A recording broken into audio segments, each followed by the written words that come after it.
नमस्कार साथियों, Indian classes में आपका स्वागत है। कैसे हैं आप सभी लोग? साथियों, ये हमारे बाल विकास का तीसरा और अंतिम भाग है। ठीक है, जिन्होंने पहले के भाग नहीं देखे हैं उनके लिंक मैं डिस्क्रिप्शन में दे दूंगा, तो वहाँ से जाकर आप ज़रूर देख लीजिएगा। और आपको वीडियो हमारे कैसे लगते हैं उन्हें कमेंट बॉक्स में ज़रूर बताइएगा। और आपको वीडियो अच्छे लग रहे हैं या आपको जिसमें कुछ और चेंजेस देखना चाहते हैं तो आप मुझे कमेंट बॉक्स में एक बार ज़रूर बताइएगा, जिससे मुझे आगे की वीडियो बनाने के लिए हेल्प मिलेगी। मैं आपके कमेंट्स का इंतज़ार करता हूँ। यदि आपको मेरा वीडियो अच्छा लगता है तो कमेंट ज़रूर कीजिएगा, लाइक कीजिए, अपने दोस्तों का शेयर कीजिए।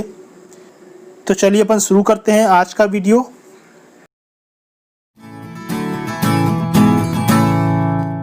तो साथियों, हमारा 21वें नंबर का क्वेश्चन है, समस्या समाधान का प्रथम चरण है।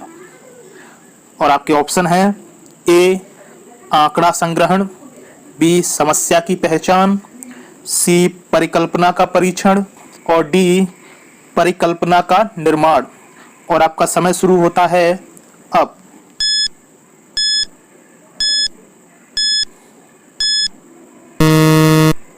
तो हमारा इसका सही आंसर है ऑप्शन नंबर बी, समस्या की पहचान। समस्या समाधान विधि से तात्पर्य तर्क द्वारा किसी समस्या का समाधान करने की प्रक्रिया होती है। समस्या समाधान विधि के 5 चरण होते हैं। पहला होता है समस्या की पहचान करना, दूसरा होता है परिकल्पना का निर्माण करना। मैं यहाँ पर बता देता हूँ कि परिकल्पना क्या होती है। परिकल्पना का मतलब होता है तर्क के लिए किसी बात की कल्पना करना या अनुमान लगाना। हमारा दूसरा नंबर का पॉइंट था परिकल्पना का निर्माण करना। इसका तीसरा पॉइंट है तथ्यों का संकलन या आंकड़ा संग्रहण। और चौथा पॉइंट है व्यवस्थापन तथा विश्लेषण करना। और अंतिम पॉइंट है परिकल्पना का विशिष्ट परिस्थिति में परीक्षण करना। तो ये समस्या समाधान के चरण होते हैं। तो चलते हैं अपन नेक्स्ट क्वेश्चन की तरफ। तो साथियों, हमारा अगला क्वेश्चन है, बालकों का अधिगम सर्वाधिक प्रभावशाली होगा जब। और आपके ऑप्शन हैं, ऑप्शन ए पढ़ने लिखने एवं गणितीय कुशलताओं पर ही बल होगा, ऑप्शन बी बालकों का संज्ञानात्मक भावात्मक तथा मनोचालक पक्षों का विकास होगा, ऑप्शन सी शिक्षण व्यवस्था एकाधिकारवादी होगी, ऑप्शन डी शिक्षक अधिगम प्रक्रिया में आगे होकर बालकों को निष्क्रिय रखेगा। और आपका समय शुरू होता है अब।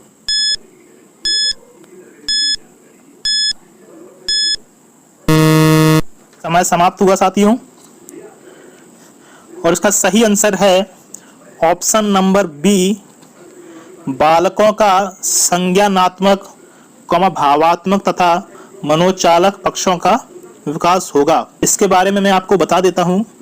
बालकों का अधिगम सर्वाधिक प्रभावशाली तब होता है जब बालकों का संज्ञानात्मक, भावात्मक तथा मनोचालक पक्षों का विकास होता है, क्योंकि शिक्षण अधिगम के फलस्वरूप छात्रों के व्यवहार में परिवर्तन इन्हीं 3 पक्षों में हो सकते हैं। छात्रों के व्यवहार में होने वाले इन 3 प्रकार के परिवर्तनों के आधार पर ही बेंजामिन एस ब्लूम ने शिक्षण अधिगम के उद्देश्यों को 3 भागों, यानी पहला भाग संज्ञानात्मक उद्देश्य, दूसरा भाग भावात्मक उद्देश्य तथा तीसरा भाग मनोचालक उद्देश्य में विभाजित किया था। ठीक है साथियों, मैं आपको यहाँ पर बता देता हूँ अधिगम। अधिगम क्या होता है? बहुत से लोग ये भूल जाते हैं, ऐसे वर्ड रहते हैं इसके। अधिगम का मतलब रहता है सीखना या जानना, जिसे हम इंग्लिश में बोलते हैं लर्निंग। ठीक है, मनुष्य जन्म से लेकर मृत्यु तक कुछ ना कुछ जरूर सीखता रहता है और वही क्या कहलाता है? अधिगम कहलाता है। ठीक है, और संज्ञानात्मक का क्या मतलब होता है? संज्ञानात्मक का मतलब होता है अनुभूति, जिसे अपन इंग्लिश में क्या बोलते हैं, इमोशंस। ठीक है, ये संज्ञानात्मक का मतलब होता है। भावात्मक तो आप समझते ही होंगे। ठीक है, तो ये हमारा था 22वें नंबर का क्वेश्चन। तो चलते हैं अपन अगले क्वेश्चन की तरफ। हमारा अगला क्वेश्चन है स्मृति स्तर एवं बोध स्तर। यहाँ पर बूथ लिख गया है, यहाँ पर बोध है, इसको बोध पढ़ा जाए, बोध। स्मृति स्तर एवं बोध स्तर के शिक्षण प्रतिमान की संरचना में कौन सा सोपान उभयनिष्ठ है? और आपके ऑप्शन हैं ए सामान्यीकरण, ऑप्शन बी अन्वेषण, ऑप्शन सी प्रस्तुतिकरण और ऑप्शन डी तैयारी। और आपका समय शुरू होता है अब।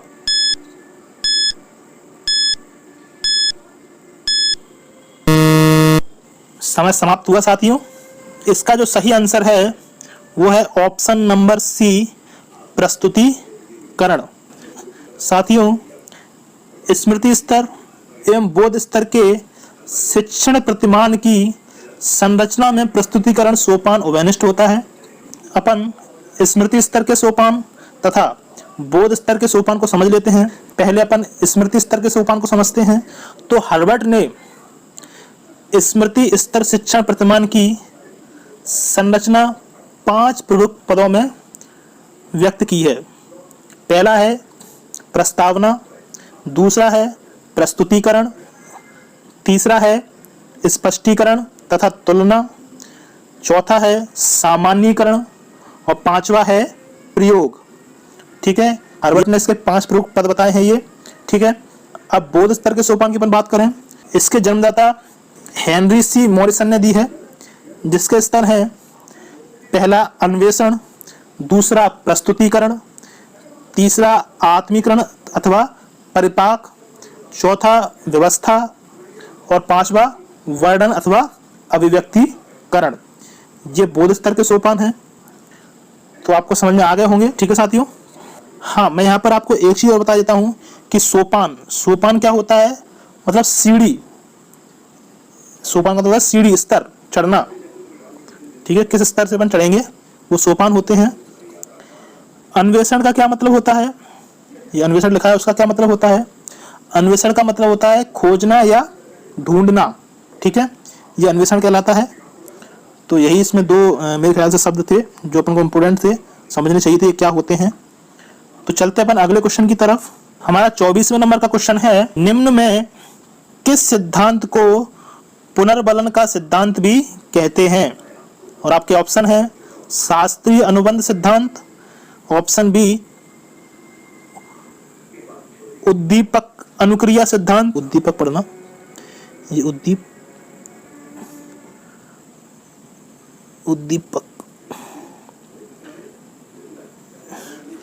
उद्दीपक अनुक्रिया सिद्धांत, ऑप्शन सी सूत्र का सिद्धांत, ऑप्शन डी क्रिया प्रसूत अनुबंध सिद्धांत। और आपका समय शुरू होता है अब।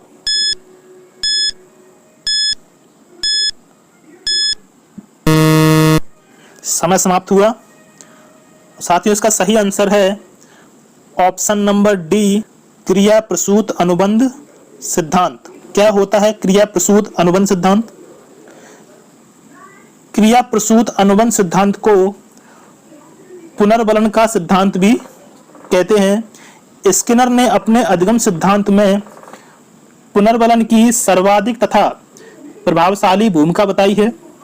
इसके अनुसार पुनर्बलन से तात्पर्य किसी अपेक्षित अनुक्रिया के प्रतिफल के रूप में किसी ऐसे सुखकारी उद्दीपक की प्रस्तुति है जो प्राणी को अपेक्षित अनुक्रिया बार बार करने के लिए प्रेरित करता है, ये स्किनर ने कहा है। मैं आपको इसके बारे में सीधे शब्दों में समझा देता हूं कि क्रिया प्रसूत क्या होता है। किसी काम को बार बार करने के लिए प्रेरित करना, या अपन जो काम कर रहे हैं वो काम करने से हमको खुशी मिले और फिर अपन उस काम को बार बार करें तो वो क्रिया प्रसूत कहलाता है। ठीक है साथियों, यहाँ पर मैं कुछ वर्ड आपको बता देता हूँ। पुनर्बलन क्या होता है? ऐसी क्रिया जो अनुक्रिया की संख्या में वृद्धि करती है पुनर्बलन कहलाती है। यानी कि अनुक्रिया जब अपन बार प्रयोग करते हैं, करते जाते हैं, उनको करने के लिए वृद्धि जो करती है वो क्या कहलाती है? अपनी पुनर्बलन कहलाती है। अब अपन समझ लें अनुक्रिया क्या होती है। कार्य के बाद का प्रभाव या प्रतिक्रिया, जिसको अपन इंग्लिश में बोलते हैं रिस्पॉन्स, कार्य के बाद जो प्रभाव आता है वो अपनी क्या कहलाती है? अनुक्रिया कहलाती है। ठीक है, तो इसी अनुक्रियाओं को जोड़ते हुए अपन एक के बाद एक अनुक्रियाएं करते जाएं, वो क्या कहलाती है? अपनी पुनर्बलन कहलाती है। और ये क्या कहलाता है? अपना अनुक्रिया कहलाती है। उद्दीपक क्या होता है? ये उद्दीपक लिखा है। उद्दीपक क्या होता है? उत्तेजित करने वाला या प्रज्वलित करने वाला, जो हमें किसी कार्य को करने के लिए बार बार उत्साहित करे, उत्तेजित करे, प्रज्वलित करे, वो क्या कहलाता है? या कोई ऐसा माध्यम अपन बोले, या कोई ऐसा माध्यम जो किसी कार्य को करने के लिए अपन क्या करे? बार बार प्रोत्साहित करे, प्रज्वलित करे, वो क्या कहलाता है? अपना उद्दीपक कहलाता है। ठीक है, क्रिया प्रस्तुत तो मैंने आपको समझा ही दिया। तो साथियों इस क्वेश्चन आपको समझ में आ गया होगा। तो चलते अपन अगले क्वेश्चन की तरफ। निम्न में से कौन सी अवस्था ब्रूनर के संज्ञानात्मक विकास सिद्धांत का अंग नहीं है? और आपके ऑप्शन है आंत प्रज्ञ अवस्था, ऑप्शन बी प्रतिबिंबात्मक अवस्था, ऑप्शन सी संकेतात्मक अवस्था और ऑप्शन डी क्रियात्मक अवस्था। और आपका समय शुरू होता है अब।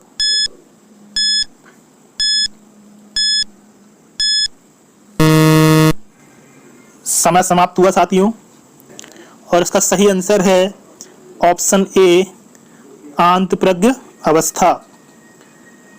ब्रूनर ने संज्ञानात्मक विकास की अवस्थाओं को 3 भागों में विभाजित किया है: क्रियात्मक अवस्था, प्रतिबिंबात्मक अवस्था और संकेतात्मक अवस्था। आंतप्रज्ञ अवस्था जीन पियाजे द्वारा बताए गए संज्ञानात्मक विकास के पूर्व संक्रियात्मक अवस्था की दूसरी उपावस्था है। ठीक है, जो 4 वर्ष से 7 वर्ष तक की होती है।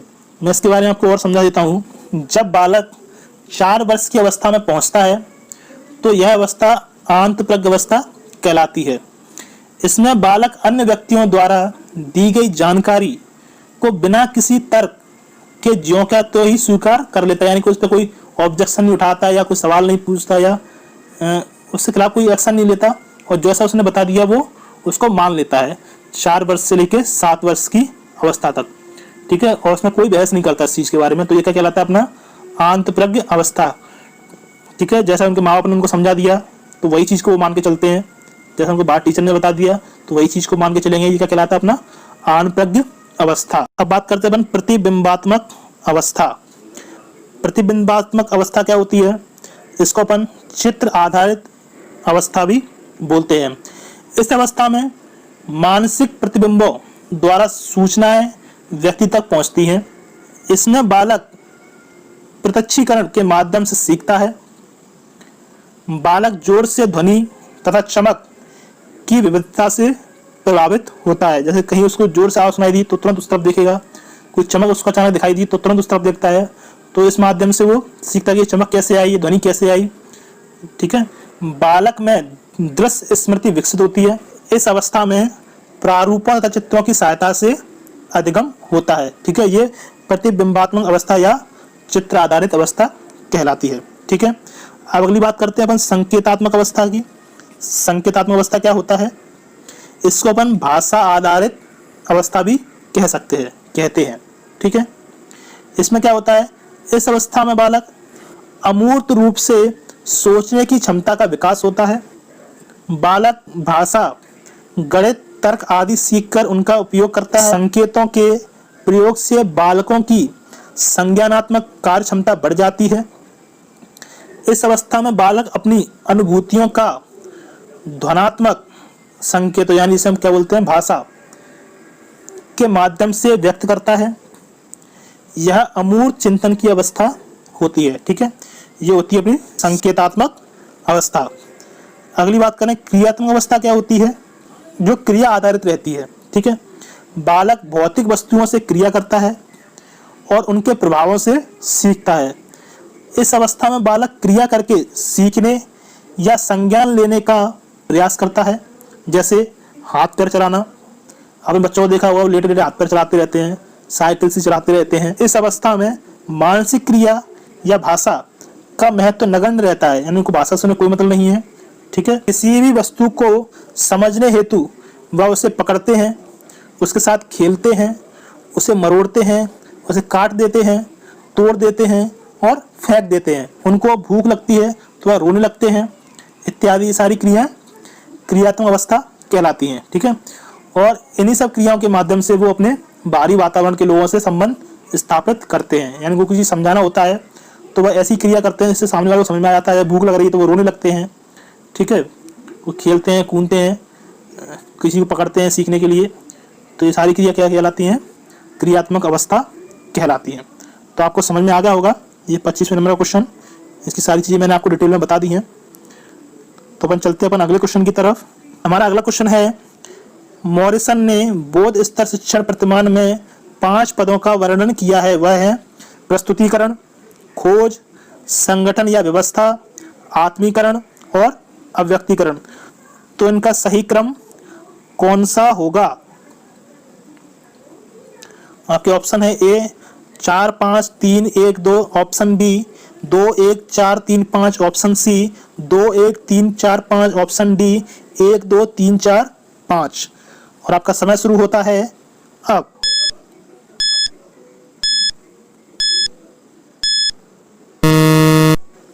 समय समाप्त हुआ साथियों। इसका सही क्रम होगा ऑप्शन नंबर बी 2 1 4 3 5। ठीक है, तो चलते अपन अगले क्वेश्चन की तरफ। हमारा 27वें नंबर का क्वेश्चन है, निम्न में से कौन सा संज्ञानात्मक क्षेत्र से संबंधित नहीं है? और आपके ऑप्शन है ए अनुमूल्यन, ऑप्शन बी अनुप्रयोग, ऑप्शन सी बोध, ऑप्शन डी ज्ञान। और आपका समय शुरू होता है अब।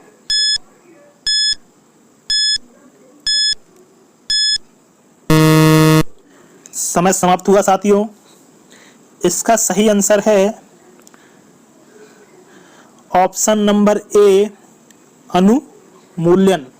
ठीक है, B.S. ब्लूम तथा उनके सहयोगियों ने अपनी पुस्तक टैक्सोनॉमी ऑफ एजुकेशनल ऑब्जेक्टिव्स और हैंडबुक फर्स्ट और कॉग्निटिव डोमेन 1956 में लिखा है कि संज्ञानात्मक क्षेत्र में वे उद्देश्य होते हैं जो ज्ञान के पुनः स्मरण या पहचान का बौद्धिक योग्यताओं व कौशल के विकास से संबंधित होते हैं। ब्लूम ने संज्ञानात्मक क्षेत्र के उद्देश्यों को 6 वर्गों में विभाजित किया है। पहला है ज्ञान, दूसरा है बोध, तीसरा है अनुप्रयोग, चौथा है विश्लेषण, पांचवा है संश्लेषण और छठवां है मूल्यांकन। ठीक है, ये अनुमूल्यन का हो गया। तो अपन चलते हैं अपन अगले क्वेश्चन की तरफ। हमारा 28वें नंबर का क्वेश्चन है, निम्न में से कौन सा अधिगम का वक्र नहीं है? निम्न में से कौन सा अधिगम का वक्र नहीं है? ऑप्शन ए नतोदर, ऑप्शन सी मिश्रित, ऑप्शन डी लंबवत और ऑप्शन डी उन्नतोदर या उत्तल। और आपका समय शुरू होता है अब।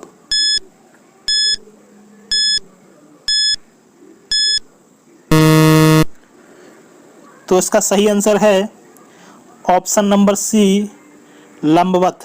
लंबवत अधिगम का कोई वक्र नहीं होता है। यहाँ पर मैं सभी के बारे में आपको समझा देता हूँ। नतोदर वक्र क्या होता है, पहले मैं इसके लिए आपका डायग्राम बना देता हूँ। ये इसका डायग्राम होता है। ये होती है सीखने की गति और ये होता है अभ्यास। ठीक है, तो इस प्रकार के अधिगम वक्र के आरंभ में सीखने की गति मंद हो जाती है। ठीक है, सीखे मंद गति सीखते हैं और धीरे धीरे सीखने की गति तीव्र होती चली जाती है। ठीक है, ये तीव्र हो रही है और उच्चतम बिंदु की ओर बढ़ती जाती है। ठीक है, इस प्रकार के वक्र को नतोदर वक्र कहते हैं। ठीक है, ये होता है अपना नतोदर वक्र। ठीक है, अगला है मिश्रित वक्र, इस प्रकार के अधिगम वक्र में सीखने की गति शुरुआत में तीव्र या मंद और अंत में भी अधिगम की गति मंद या तीव्र हो सकती है। इसका अपन डायग्राम से समझ लेते हैं। ये डायग्राम बना दिया हमने इस तरह से, ठीक है। यहाँ मंद भी हो सकती है, तेज भी हो सकती है, फिर मंद भी हो सकती है और तेज भी हो सकती है। ये वही है अभ्यास, ये नीचे वाले अभ्यास की लाइन है, ऊपर वाली सीखने की गति की लाइन है, ठीक है। ये अपना कहलाता है मिश्रित वक्र, ठीक है। अब अपन चलते हैं उन्नतोत्तर या उत्तल वक्र पर। उन्नतोत्तर या उत्तल वक्र क्या होता है? इस प्रकार के वक्र में सीखने की गति शुरुआत में तीव्र होती है और उच्चतम बिंदु पर पहुंचने के बाद ये मंद होना शुरू हो जाती है। तो इसे अपन डायग्राम से समझ लेते हैं। ये और इस तरह से होती है, ठीक है। पहले ये तीव्र होगी, फिर मंद होती चली जाती है, ठीक है। ये उन्नतोत्तर या उत्तल वक्र कहलाता है, ठीक है साथियों। अपन चलते हैं अगले क्वेश्चन की तरफ। हमारा अगला क्वेश्चन है 29वें नंबर का क्वेश्चन। कोहलर यहाँ पर यह है, इसको यह पढ़ना। कोहलर यह सिद्ध करना चाहता था कि सीखना, ऑप्शन ए, एक ऐसी स्थिति है जिसमें व्यक्ति पशु से श्रेष्ठ है। ऑप्शन बी, स्वायत्त यादृच्छिक क्रिया है। ऑप्शन सी, संज्ञानात्मक संकार्य है। ऑप्शन डी, परिस्थिति के विभिन्न अंगों का प्रत्यक्षीकरण है। और आपका समय शुरू होता है अब।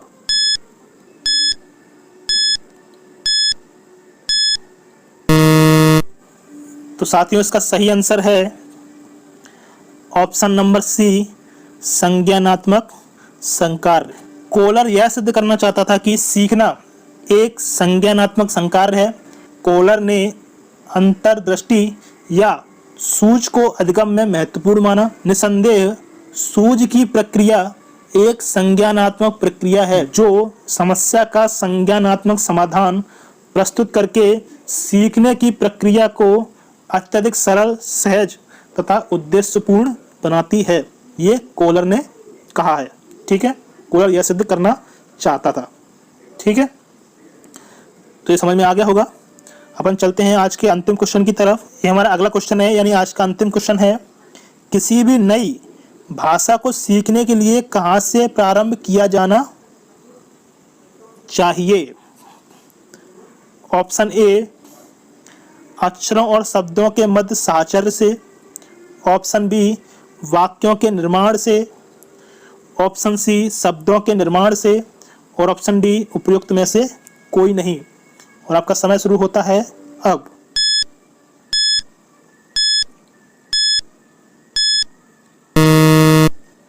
समय समाप्त हुआ साथियों। इसका सही आंसर है ऑप्शन नंबर ए, अक्षरों और शब्दों के मध्य साहचर्य से, ठीक है। किसी नई भाषा को सीखने के लिए अक्षरों व शब्दों के मध्य साहचर्य से प्रारंभ किया जाना चाहिए, क्योंकि भाषा सीखने की प्रक्रिया क्रमिक रूप से होती है, ठीक है। बालक अपने अक्षरों, फिर शब्दों और अंत में वाक्यों को सीखता है। अतः इनके मध्य साहचर्य होना अति आवश्यक होता है। 30 क्वेश्चन, ये हमारे बाल विकास के तीनों पार्ट के 30 क्वेश्चन हो चुके हैं। तीनों पार्ट मिलाकर 30 क्वेश्चन हो चुके हैं हमारे, ठीक है। अब अपन नेक्स्ट पार्ट जो लेंगे वो अपन हिंदी के लेंगे, ठीक है। इसके बाद अपन हिंदी के 30 क्वेश्चन सॉल्व करेंगे। आपको ये वीडियो कैसा लगा मुझे कमेंट बॉक्स में जरूर बताइएगा। यदि अच्छा लगा है तो लाइक कीजिए, अपने दोस्तों के साथ शेयर कीजिए। यदि चैनल पर आप नए हैं तो चैनल को सब्सक्राइब करके बेल आइकन जरूर दबा दीजिएगा, ठीक है। और बने रहिए मेरे साथ। तो अपन मिलते हैं नेक्स्ट वीडियो में। तब तक के लिए जय हिंद, जय भारत।